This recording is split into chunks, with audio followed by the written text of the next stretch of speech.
Welcome to the Growing in Grace podcast, where you can listen in on some casual conversation about the good news of Jesus without all of the inconsistent religious double talk. If you've ever struggled with feelings of hopelessness, guilt, and despair, or wondered if you're really right with God, it's time to discover the true freedom that comes with the gospel of unlimited and overflowing grace. Once again, here we are, Growing in Grace, the podcast, going around the world. You know, I was so stupid, I thought that we were just broadcasting local to on a radio station here in Waterloo, Iowa. But no, we're going around the world. Yay. Oh, okay. Never mind. Can we start this one over? No, we won't. No, I mean, you just go with it, man. You just go with it, no matter how dumb you sound. Yeah. Well, thank you. Appreciate that. Yeah, sometimes out of the mouth of Joel, the weirdest things come. I mean, I can say some things that are very not profound, like that. So, the Growing in Grace podcast, going around the world. Well, here's the thing, Joel. Here's the thing. At least we can understand you. Now, there's some guys out there who are from the southern United States, and they have this southern drawl, and they do Christian podcasts. I'm not going to mention any names, but I remember telling one of the guys one time about how we kind of knew each other from afar, and he kept thinking that I was saying fire. Far from afar. Yeah. Oh, how did we know each other from afar? I said, no, afar. Anyway, that conversation went nowhere, probably like this one. I was watching a video, and I won't get into this because it would be too time-consuming, but just about the Southern accent and how there's different Southern accents, but how each one evolved. But it began with the British people who came over and settled there, and just the different accents from England, and then anyway, how it all evolved, and it was quite enlightening and kind of funny too. Anyway, that's neither here nor there. Well, I find it a little bit fascinating when it comes to accents from not only our own country, but around the world. Yeah, I do too, because I lived in England when I was a kid, and for being a country, and even if you include the whole United Kingdom, not just Great Britain, if you take the whole United Kingdom, so much smaller than the United States, and they have, I don't know, 20,000 different accents over there. I mean, there's a lot of accents in a small area, and that fascinates me. And I like watching videos where someone does all the accents. One person is doing all the accents from the different regions in over there. It's pretty cool. But even like in Boston, I mean, the first people who landed in Boston, the husband and the wife, they ate a hot potato and burned their mouth, and somehow that translated across the generations. Hot potato. Well, what? John F. Kennedy, wasn't he from Massachusetts? Yeah, Massachusetts. Yeah. And my parents had this album when I was a kid. Oh my goodness, what was it? But it was a John F. Kennedy it was like a thing, and then I think the same people did something on Reagan, but it was a comedy thing. I can't even remember the specifics of it, but I just remember John F. Kennedy, the person who was doing it, say, "You drive a hot dog," and that's pretty good. Yeah, but the whole thing, oh man, I'm gonna have to look that up. But that was hilarious. The whole, it was just a comedy album, just on the life of John F. Kennedy, just made up stories. But so we got some more serious things to talk about, like how you need to be giving 10% of your income to a church, otherwise you're under the curse. God won't bless you, and things are just going to go bad if you don't give 10% of your income to a church. Isn't that right, Cap? Isn't that what the Bible says? It's a funny thing, Joel, because it's a big deal out there in the world of church and church corporations.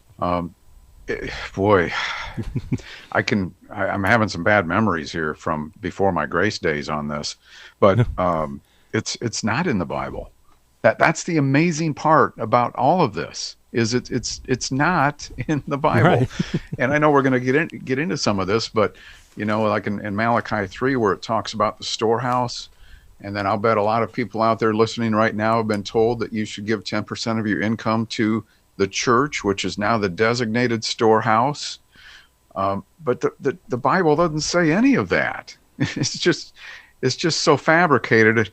It's ridiculous. Now, let's just say up front, we're not against giving money or anything else for that matter. The more the merrier. The more liberal you can give, hey, that's a great thing. So we're not trying to discourage that or tell people you can, just sit on your hiney and not do anything,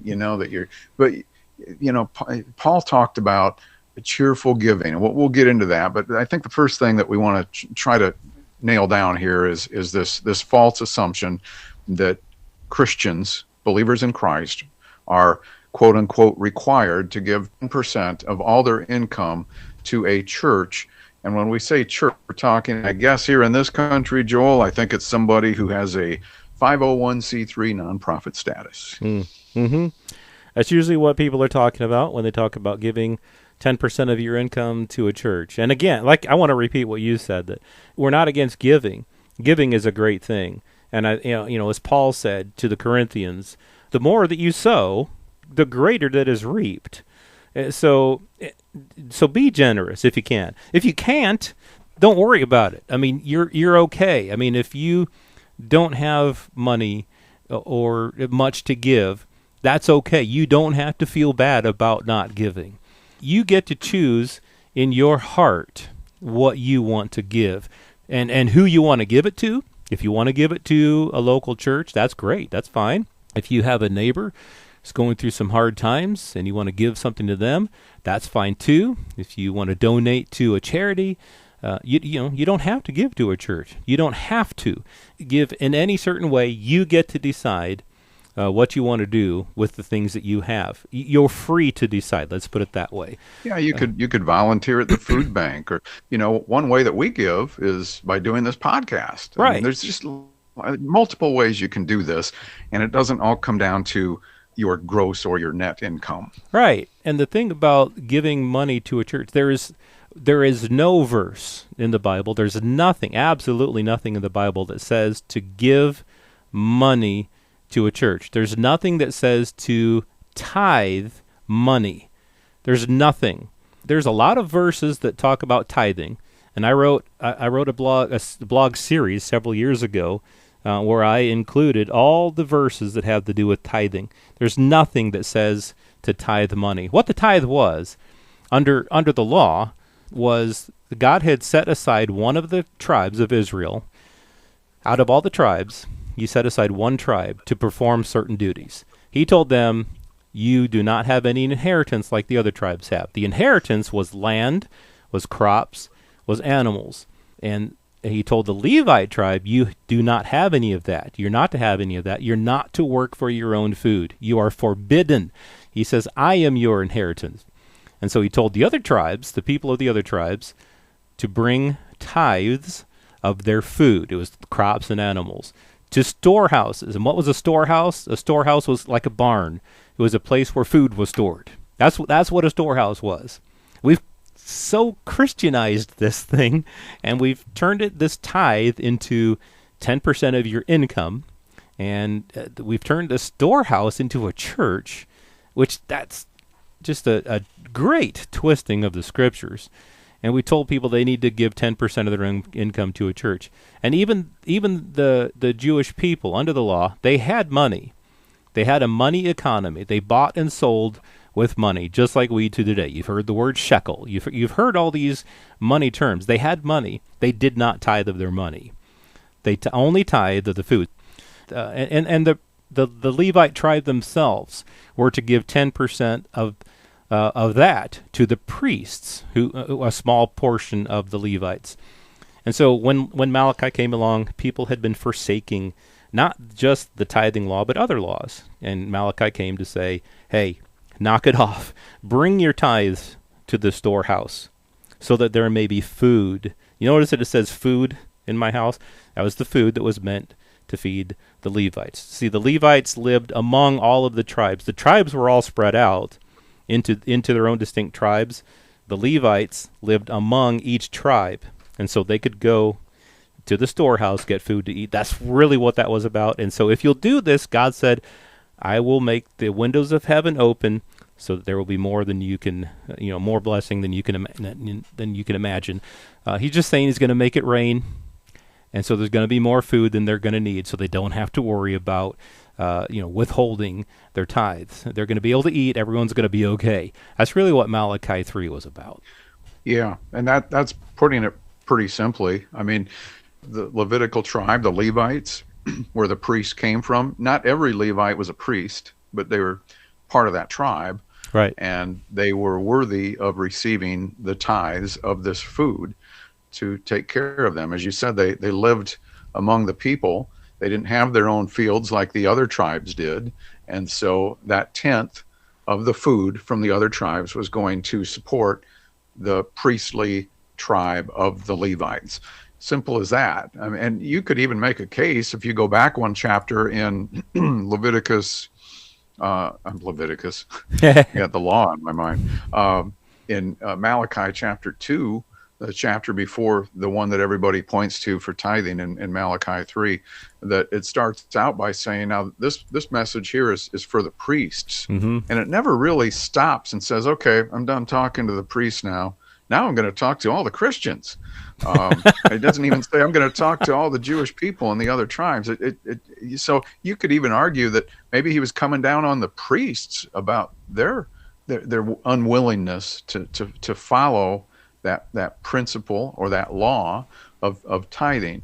But it's not for the new covenant believers in Christ. We give from our heart. We give differently. And some people get confused with a couple of things Jesus said about tithing.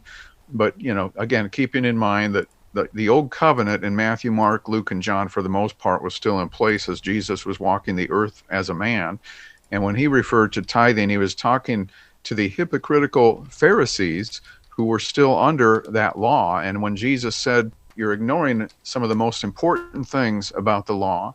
I mean, these are people who would ignore the biggest things about the law in the eyes of Jesus anyway, while they would meticulously count down to the flake of a spice when it came to tithing. Mm-hmm. and he jumped on them about that. And he said, yeah, you should tithe because you're under the law, but you shouldn't neglect these other things that are every bit or even more important.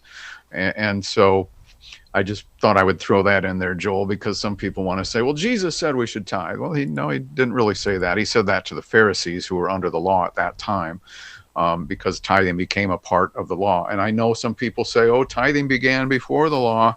And I don't know if you want to jump on that, Joel, with Abraham or something.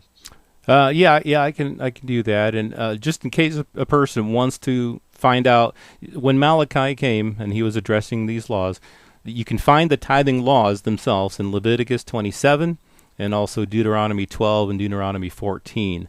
So you can see, like you said, it had nothing to do with the Christian church. There is a lot of stuff in there, right? I mean, Malachi is like one of the last things you see about the tithe. That doesn't really explain what the tithe is. It just addresses it. But you can go back into those books of the law and find out more about it. And you'll find out that the tithe really had nothing to do with money. Although if your tithe, the food that you were going to commit to the Levites, if it was too far to travel, you could turn your tithe into money. Right. And so there's all kinds of stuff like that in there. Yeah, and that's in Deuteronomy 14. And you could take that money. So you take your tithe and exchange it for money. And you get to keep the money. God said you keep the money and you spend that on whatever your heart desires. And he could say you could buy oxen, you could buy strong drink, you could buy whatever and just celebrate before the Lord. So that's something you never hear taught in any tithing message. But so yeah, Abraham was before the law. And so he's the father of our faith, and so Abraham tithed, and so we should tithe too. Well, Abraham did a lot of things, and I think there's a lot of things that Abraham did that we don't want to do, just because he was the father of our faith. I won't get into specifics, but read the story of Abraham. There were some things he did that were not all that great, just because he was the father of our faith. He could have been in Lord of the Rings. He could have. He looks like him. No, I don't know. I don't know what Abraham looked like. But so what happened with Abraham? His nephew was taken, and his nephew Lot and the family, they were taken from where they lived. And if you look on a map, they were taken about 200 miles away from where they lived.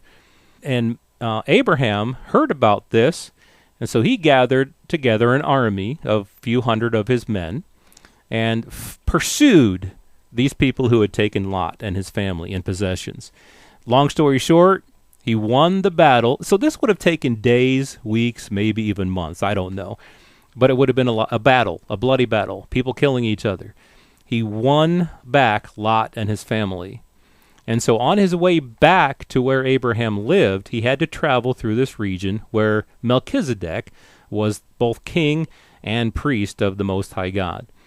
And what the custom was in that area, this was very common in those days in that area, that if you won a battle and you took spoils of war, you gave a tenth to the local king or priest. And what that signified was that king was worthy, was greater than you. It showed that you were the lesser and that king or priest was the greater. That's one thing that showed. And so Abraham did. He gave a tenth of the spoils of war, not a tenth of his income, not a tenth of his possessions, not a tenth of his wealth. It was a tenth of the spoils of war. He gave that to Melchizedek. And then he gave almost the other 90%, almost, to the king, the wicked king of Sodom, because he said, I don't want it to be said that you made me rich. And so if we want to follow Abraham's example, we got to go to war, we got to win the battle, we got to bring back, we got to give a tenth of it to a local king or priest, and we have to give the other 90% to a wicked king. That's so. But what about Hebrews 7? Again, when we get to Hebrews 7, Cap, you and I have talked a lot about Hebrews and how the point of the whole story was how Jesus is greater than the Levite priesthood. Jesus' priesthood was greater than the Levites' priesthood and did away with it. But Jesus was from the tribe of Judah. The Levites, of course, descended from Aaron. Well, it's said in Hebrews 7 that Jesus is high priest according to the order of Melchizedek. And the writer uses the example of Abraham to show how Melchizedek was greater than Abraham, because Abraham is the one who tithed to Melchizedek. That's why he brings that out. And the reason for that is because the Levite tribe, the Levite priesthood, came from Abraham. And so it shows that Jesus is greater than the Levite tribe. That's all that is being said in Hebrews 7. That Abraham is the lesser, Melchizedek is the greater. That shows that Jesus is the greater, and that the Levites were the lesser, and so his priesthood supersedes that of the Levites. That's the gospel. That's showing why Jesus is our high priest. This one went a little bit long. Is there anything else you have to add to this? I know Jacob had a tithe, but his promise of a tithe was conditional. If you do this for me, God, I'll do this for you. Anything else, Kat? No, I have nothing else to add, except another 10% of my time. Okay. Well, all right. I don't have anything else to say, but we'll keep it rolling for another 10% of the time of the length of this podcast. Just kidding. We're out for this one. Hope this has been enlightening for you.